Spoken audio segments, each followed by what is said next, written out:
Samantha हमेशा से सोचती थी कि उसके परिवार का घर साधारण था, कुछ भी खास नहीं। एक शांत पड़ोस में स्थित यह एक सफेद पिकेट बाड़ और एक अच्छी तरह से बनाए गए बगीचे के साथ एक आरामदायक 2 मंजिला घर था।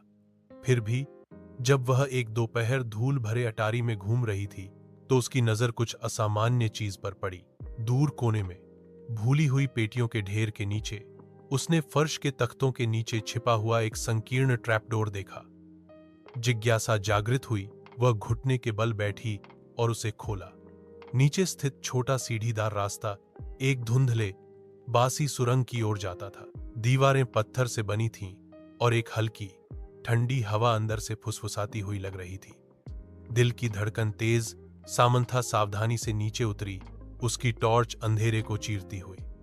सुरंग उसकी उम्मीद से कहीं अधिक लंबी खिंची हुई थी, जो पृथ्वी के नीचे मुड़ती और घूमती थी।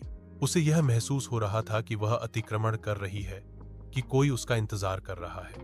अनगिनत समय के बाद सुरंग आखिरकार एक छिपे हुए कमरे में खुल गई। दीवारें पुरानी किताबों की अलमारियों से भरी हुई थीं, जिनमें अजीब चमड़े से बंधी हुई पुस्तकें थीं। कमरे के केंद्र में एक पुरानी मेज धूल भरे कागजों और पत्रिकाओं से घिरी हुई थी। जैसे ही सामंथा दस्तावेजों को पढ़ रही थी, उसके हाथ कांप रहे थे। रिकॉर्ड में मना किए गए अनुष्ठानों और गुप्त समाजों का जिक्र था, जिसमें उसके परिवार का नाम बार बार उल्लेख किया गया था। जितना गहरा उसने पढ़ा, उतना ही उसने महसूस किया कि उसके परिवार का इतिहास गहरे रहस्यों से जुड़ा हुआ था, रहस्य जिन्हें दफन रहना था। उसने कुछ ऐसा उजागर किया था जिसे किसी को नहीं जानना चाहिए था, कुछ ऐसा जो